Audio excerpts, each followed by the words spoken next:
We want you to do a whole lot more than just save money. We want your money to grow, just like your dreams. We want you to achieve financial well-being and the feelings that go along with that.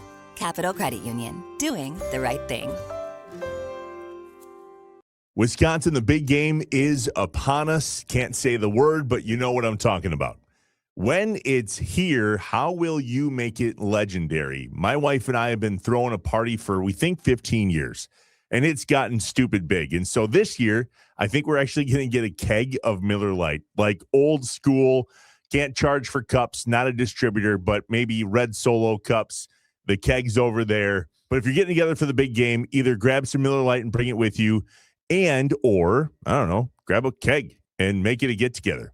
I'm doing this without Dario because I don't know if I remembered to invite him or not. So, yeah.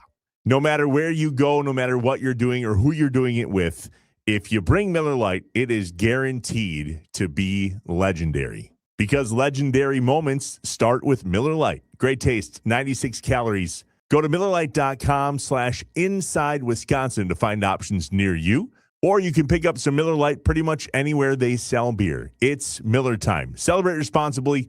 Miller Brewing Company, Milwaukee, Wisconsin, 96 calories. And 3.2 carbs per 12 ounces. Miller Lite will make it better, promise. And oh my God, the appetizers people bring. Now I'm hungry. Pump up the savings with Festival Foods Gas Rewards. How does it work? Simple. Grab your card in store. Register online. Get points for every grocery run. Then roll up the Kwik Trip and watch the prices roll back. Festival Foods Gas Rewards. What's up, Wisconsin? Welcome back. The Inside Wisconsin podcast here on YouTube and wherever you listen to podcasts. Trevor Thomas, Dario Melendez. Dude, so much has happened since the last time we talked. Like too much. Where do we start? Let's start Brewers, right? Just wrap the sport before we get to our guest today, Matt Erickson, the new third base coach for the Milwaukee Brewers, who, Great by deal. the way, ball of joy. Absolute ball of joy. Freddie Peralta is no longer a Brewer. Help me. I mean, this is the Brewer way. And what I love about this is not that I don't love anything about trading Freddie Peralta. But what I'm starting to like about Brewers fans is that they get it now. Mm-hmm. When I was doing Brewers Live, fans used to like destroy me because they thought I was like the heel for the Brewers. It's like, no, man, like I have conversations with, at the time, David Stearns and Mark Attanasio and now Matt Arnold, and I understand their philosophy and their perception, and I know what they're trying to do. And we've seen over the last 7-8 years that what they're doing is very successful regular season-wise. Now, last season, they got to the NLCS. They got smacked. The Dodgers got healthy. The Dodgers flexed their payroll. But this is what the Brewers do. Matt Arnold values something over everything, and that's controllable players. And Freddie Peralta had 1 year. You were never going to re-sign him. I understand that some people are going to be like, oh, well, Mark Attanasio is cheap. It's like, bro, we're not going to get into a bidding war over Freddie Peralta because we're going to lose. Like, the Brewers are going to lose. So now you get two of the top 100 prospects in all of baseball. In Sproat, a right-handed pitcher who has a ridiculous fastball. When you get him in the science lab, it's going to take off. And Jet Williams, who Pat Murphy joked that they had to lower all the soap dispensers now because he's another 5'5" infielder, who everybody is saying the closest thing to Dustin Pedroia since Dustin Pedroia. And I always like to tell people, Trev, like, the Brewers' currency isn't money. The Brewers' currency is prospects. Like, they don't have the cash capital coming from TV rights that most teams do. Like, everybody's like, well, the Dodgers, they spend a third of their cash revenue. It's like, yeah, but when your cash revenue is $1 trillion, a third is a lot. The Brewers don't have that, especially now if they really did back out of the FanDuel rights issue. So when you come to the trade deadline, you have 4 top 100 shortstops. One of them is probably going to be gone. And one of those prospects maybe turns into a big-time bat that can help you push to the next level, which would be a World Series this year. We should sign real quick for like 8 years, $70 million or something before they see that the grass is way greener. Well, that's what they did with Peralta. Remember, they did that with Peralta in 19. They did that with Churio already. They're trying to do it with Terang. They're trying to do it with Frelick. I mean, that's what they try to give these guys. Doug Melvin's philosophy was you get a small bite of the apple in the beginning, and then your second contract is a big bite of the apple. Matt Arnold is trying to work, well, let's just get your big apple now, the big bite, and we'll call it a big bite, and hopefully you'll just take it. We'll worry about the rest later. You said Yeah, something exactly. interesting. Because I'm not like a sports encyclopedia like you or John Anderson, you said Dustin Pedroia. Red Sox? Yeah. So Where did he Red play Sox. college? Oh, I don't know where he played college. I think he played for Murphy at Arizona State. Oh, he might have. I think he and Murphy are really close. If I'm remembering these stories right, I think Dustin Pedroia. I think you're right. And Pat Murphy are close. So if Pat Murphy is saying that Jet Williams is the next closest thing to Dustin Pedroia, well, Pat Murphy's not saying that. Outsiders are saying that. You know what? Even if so, what? But if Pat Murphy's used to dealing with 5'5" infielders. Exactly. Yeah, and him and Durbin get along very well. So if anybody can bring this kid to life, it's Pat Murphy. That's exciting. Yeah, look, it's a cool time to be a Brewers fan. I understand the success. Look, if you were to tell a Brewer fan 15, 20, 30 years ago that you would win 5 division titles in 7-year span, they'd say there's no way we'd take that in a heartbeat. But once you show you can do that, that's when everybody becomes a little restless, right? Well, division title doesn't have the shine it used to. Now we need a World Series title. Well, guess what? Like, not everybody wins a World Series. It's hard to do that. Like, you need the right momentum going into the postseason. You need the right luck. Every year, it seems like it's either Brandon Woodruff or Devin Williams or Corbin Burns or hurt. Like, losing Woodruff this year going into this playoffs hurt. It just did. But you have him back, and that's probably why Freddie Peralta was kind of expendable. Like, they put a lot of money into Woodruff. He signed that tender, and you look at that starting staff, Trev. It's like the top 3 are really good with Woodruff, Priester, Miz, and then you have like 5-6 guys going for number 2 between Henderson, Gasser, Sproat, and Patrick. I still think you've tried to bring back Quintana. DL Hall's in the mix. He made a start or two. Aaron Ashby. I mean, they have, look, any coach you speak to, I used to talk to Chris Hook about this all the time. They think Aaron Ashby has the best stuff out of everybody. It's wild. The problem is he hasn't been able to put it together over a 5 to 7 inning stretch. He could do it in spurts, like 1, 2, 3, which we saw. But Ashby, and Ashby wants to be a starter. He has said that from day one, but he's also a selfless player, and he'll do what is best for the team. And if anything happens like it did last season, we're going to need a deep lineup in regard to starting pitchers that we can tap into at every given moment, because you don't know. Yeah. I mean, that's why I love a guy like Quintana. He's reliable. He's going to get you an ERA under 4. He's going to get you a lot of strikeouts. He's going to put you in position to win, and he's going to make every start. And that's probably like one of the most valuable things for a pitcher. Like, when GMs look at guys, it's not the wins really. No one really looks at wins. It's not the ERA or strikeouts. It's, do you make your start every 5 days? And if that's the case, you're extremely valuable.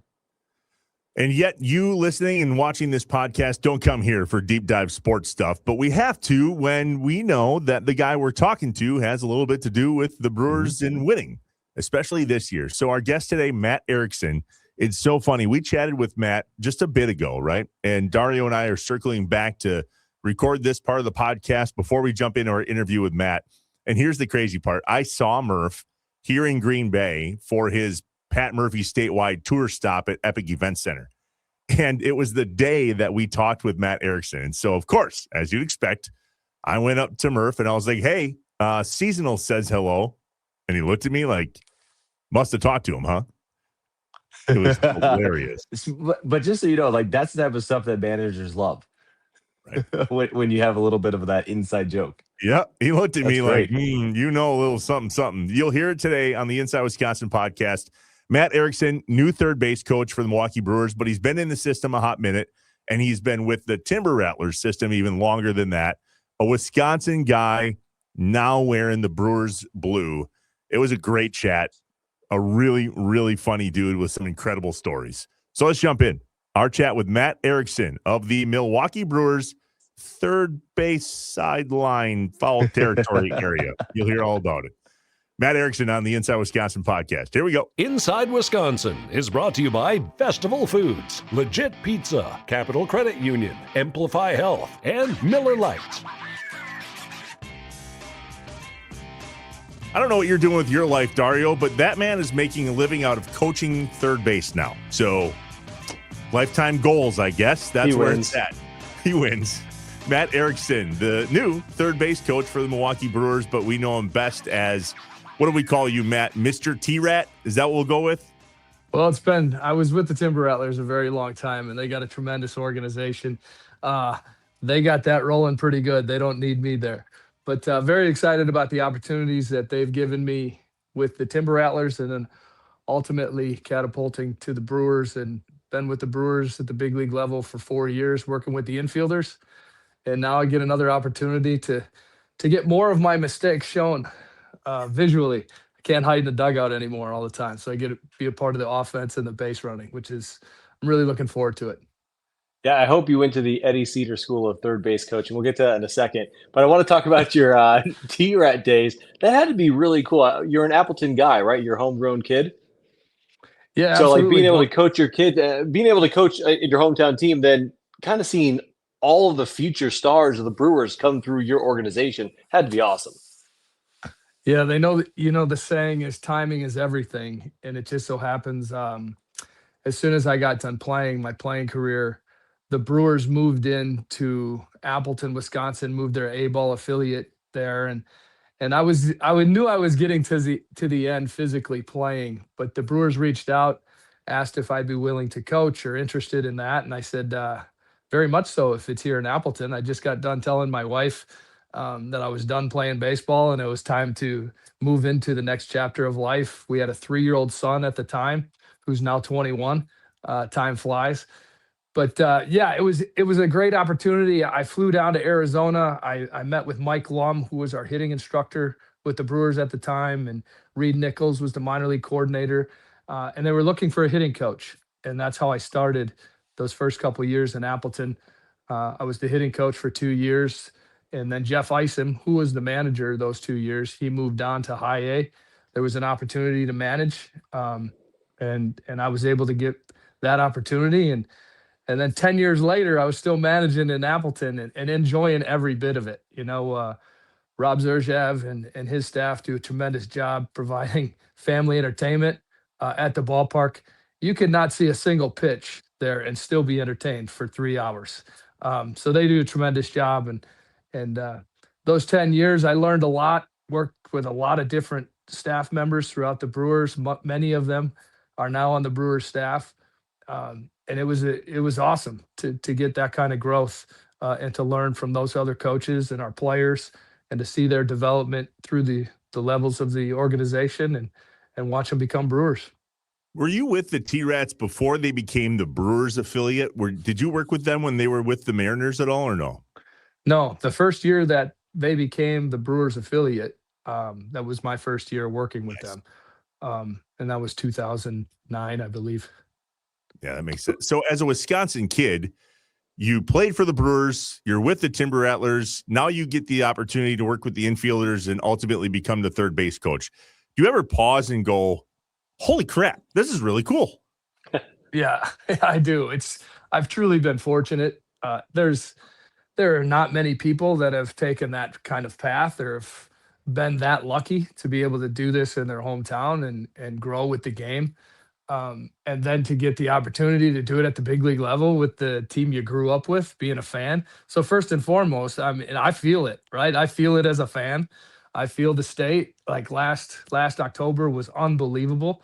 That was one of the most enjoyable moments I've had, postseason baseball at American Family Field against the Cubs, and the scene that had, and the storylines that have with Counts and Murph and the Brewers and the Cubs. I mean, it was amazing. And then we had our shot at the Dodgers, which we really played well during the season against them, beat them 6 consecutive times. And we hit them when they were healthy and playing well. And it was unfortunate that we weren't able to make that series any closer, but wow, what a World Series between them and the Toronto Blue Jays. I think those two teams proved that they were the best two in Major League Baseball at that time. Eric, you talked about, being the hometown guy, get to play for your team. You had a couple calls, and this isn't, believe me, I got to work with Tim Dillard when I was doing Brewers Live. You want to talk about that, man? Yeah, Sorry about that. Bro, one of my favorite people in the world. He's awesome. couldn't hang it up though, man. But you had one career hit, is that correct? Yeah, thanks for letting No, that's what I'm trying to say. That's what I'm trying to say. One. It's not a dig because the one career hit was off Greg Maddux. Like, that's freaking awesome, man. Like, what was that like? Like, look, if you're gonna have one career hit, that's one of the guys to do it off of. Exactly. And to tell you how time flies, I mean, if you ask half our roster right now who Greg Maddux is, they'd have no idea who that is. Wild. But thank God for media and podcasts to let me live my one-hit glory days. But no, there's actually a unique story.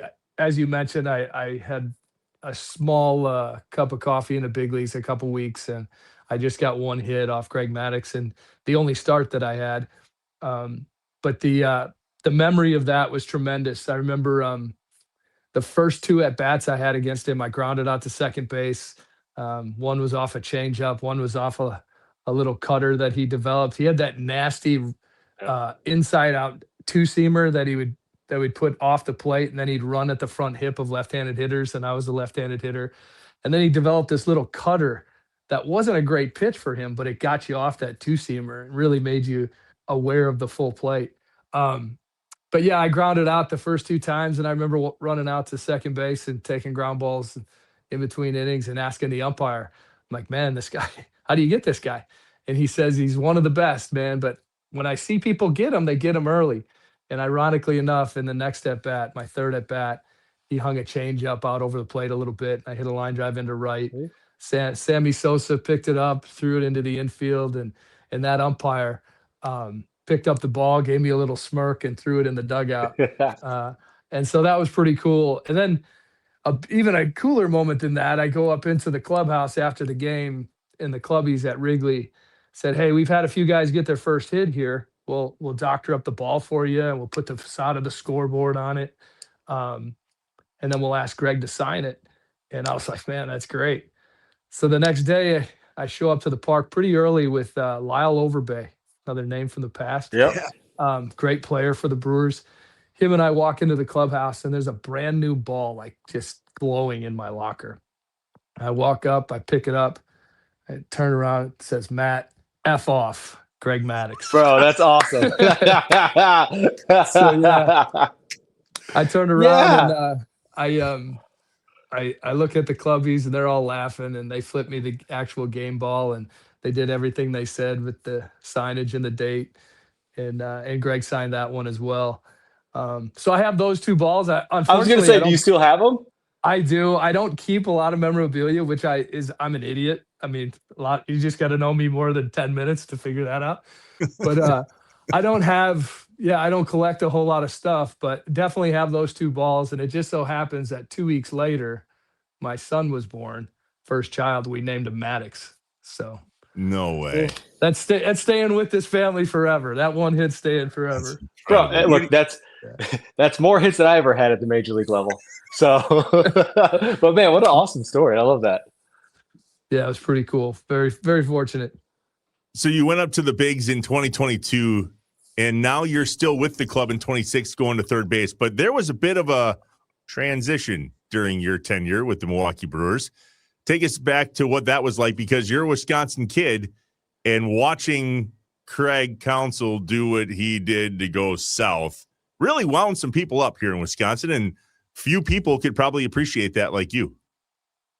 Yeah, I got to know Craig on a personal level as a teammate. We played together that day that I got the first hit. The day before at Wrigley Field, he was playing shortstop and got hit in the shin in like his first at bat and had to come out of the game. And that was the first time I actually went on the field to play defense in a big league game. Wow. We're learning so much today. I love this. It's awesome. That's what we do, man. This is inside Wisconsin for a reason. Where do you get this? Nowhere. And so I joke with Counsell all the time, because every other ball was hit to me that day, right? Like, it just, new guy comes in, the ball finds you. And it was fortunate to make some plays that day. We won a close game, 3-1, something like that. And I tell Craig on a regular basis that there's no way we win that game if he stays in there. Obviously. Getting back to him leaving, or I guess him in the run that he had, and what he meant to the Milwaukee Brewers franchise. And I mean, the roots are deep. His family, like his father worked for the Brewers for a long time. He has tremendous passion for the Milwaukee Brewers. Similar situation as me, obviously growing up in the state, was a fan of the Brewers, and really did a heck of a job managing the Milwaukee Brewers while he was here. From a business side of things, this game is always, however you look at it, it gets ruined by the business side, or it makes it better. It just depends on who you're talking to. But he was always, as a player, part of the union and very much interested in the fairness and the payrolls and just the balance of the game in general. That was always something of interest to him. And then when he got to that situation a couple years ago, where he became a free agent and things were going well, and he had some leverage, he explored, right, and got a substantial amount of money to go somewhere else, a little bit bigger market.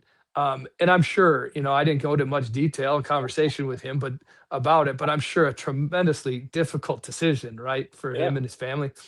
And he decided to do that, became the highest paid manager at the time in the league, which set the bar higher for other people.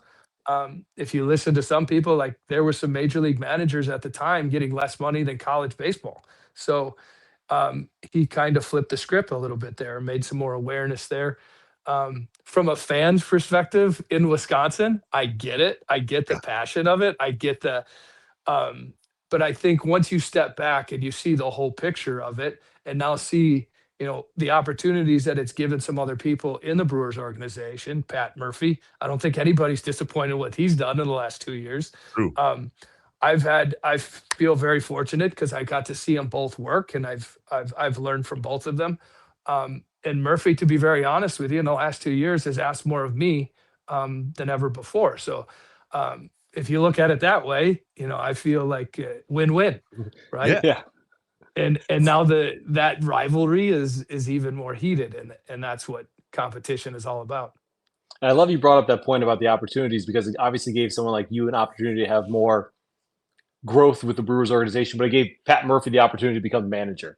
Now, I don't know if anybody was kind of, I guess, rooting for him to be the manager at the time, because he had never had any managerial experience at the Major League Baseball level, but he's been sensational. What's it like been working with a guy like that?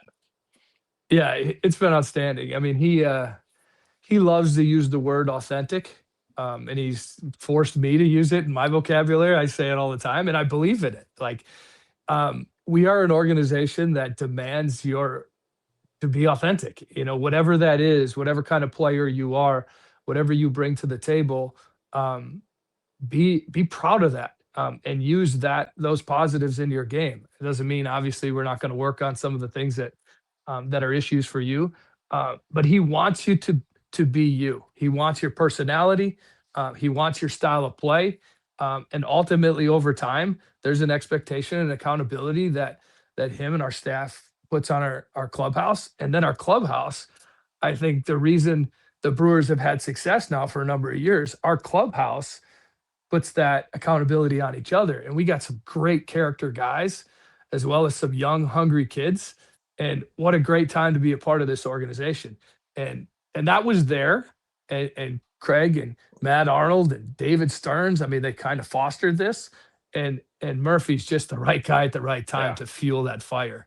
And so it's been outstanding to see the growth of the organization in the last few years. You grew up Wisconsin, grew up T-Rats, grew up Brewers. Would you agree that Murph's personality works really well here because of Wisconsin's personality? Yeah, I would agree with that. I mean, there's a blue collarness to it that I think a lot of people can relate to. Small market, gotta use every advantage and everything you got. He talks about love and team and being connected and all the things that we need to be just a really good group together. There's not a lot of place for individuals, and not that we don't have great individuals, we obviously do. But nobody sees themselves as bigger than the team, and it's easy to say, hard to create, especially in a business where people get absurd amounts of money to entertain. But right now we have that we're within our organization where it's working out pretty well. Matt, you talked about that absurd amount of money. I don't want to put you on the spot. I don't want to get you in trouble. But as a coach, what you see happening out west with one of those teams out there, kind of playing like that video game where I'm going to get all the all-stars and just put them all on one team and see what happens. Does that ever like grind your gears? Not at all. Not for me. I want to beat them. I want to beat them. I think we've proven that we are good enough, or the roster, of course, last year was good enough at a certain time for an extended period of time. I think the financial bias or where that really helps the bigger markets is how they can absorb injuries throughout the year. And that was a good example of the Dodgers, I think, last year. And I like a lot of people on the Dodgers. I think they got a really good group, and they have a high payroll, but they have some great teammates and they have great chemistry. I think the game of baseball and other organizations around other sports have thrown money at issues or problems, and it just doesn't work. I mean, you got to have the secret sauce to go along with it, no matter what your payroll is. But the Dodgers, I think last year were really able to absorb the regular season with their depth. They had a lot of depth that continue to just add depth to their team. So it puts them in a situation where they can absorb those injuries, still win enough games to get into the postseason. And then obviously when they were healthy and clicking last year at the end, it's a really tough organization to beat. But I don't know. I like the challenge of that. I mean, Matt, I love it. There's a governor's race coming up. What you just did was the Texas two-step, and I love it. It's all good. You did the Wisconsin two-step. Wisconsin two-step. Now ask me, Dario. Trevor, what do you think about what the Dodgers are doing, those selfish punks? Yeah, those guys. Any other See, I didn't know if we could curse on here. Now that we can, it's over. I was going to tell that Maddox story way different if I knew I could. It's the internet, guys. It's the internet. What do you I say? don't know. Oh, That's man. awesome. Right, So, to your point, it's funny. Like every text message I have from my friend group that are involved in the Brewers and love it, fans, they all say the same thing. F the Dodgers. They can't stand them, right? But it is what it is. We're not changing it until the labor agreement changes. It is what it is, and we got to find a way to compete and beat them. So let's talk about that BS for a second. There's the labor agreement that's going to be up at the end of this year. As a Brewers fan and a Wisconsin kid, I'm just focus on this season. Let's just get as much out of this season because it looks stupid after 2026. What's the chatter in the clubhouse about that? Yeah, there's not a ton of chatter between players, coaches in that realm. You're right, though. It looks ugly. But I'm such a day-to-day guy. Like I can't even fathom that down the road. Like that's going to be decided, by people out of my control. And we preach that all the time, right? Control your controllables. And that's something that is going to be hashed out. And hopefully when it's all said and done, it's fair for all parties, or there isn't as many people pissed off about things. Like Trevor, what a jerk. That's truly what compromise is all about, right? Not as many people pissed off. It's such a great game. And last summer, the Brewers story was just a part of the Major League Baseball story. And I think the story is really, really good right now. It's a great product. And so hopefully we can figure it out on the business side and split up the pie the way it needs to be split up to where, we can continue to have a great product and people can be entertained throughout the best months of the year. Yeah, if they've ever put a cap in, the Brewers are in great position. Because now that, look, I don't think the Brewers are cheap. I like what Mark Anazio does. Matt Arnold is one of my favorite people in the world. You spend your money smart. You don't just spend your money to spend it. But if there's ever put a cap, the Brewers are going to run away with this thing the way they've been operating the past, 10, 15 years. Yeah, it seems like they're ready for that situation. Yeah, for sure. A situation like that, they've prepared. I mean, they've been playing within a cap for years, but yeah, I agree with you. I think Mark Antanasio and Matt Arnold from the top have done a great job of keeping the cupboards full, so to speak, and then finding people that fit in with us. And then our coaching staff, we have a coaching staff full of player development guys that have come through our system. And when you add that with Murph and Jason Lane, who have been together now almost a decade, coaching in Milwaukee, I just think we got a really good situation going, and excited every day, to wake up and be a part of it. All right, last one. We've overstayed our welcome. Ed Cedar, when he gets introduced, did some stupid shit with his hands. What do you got up your sleeve? Because you're going to have to come up with something. You're going to have personality at third base, man.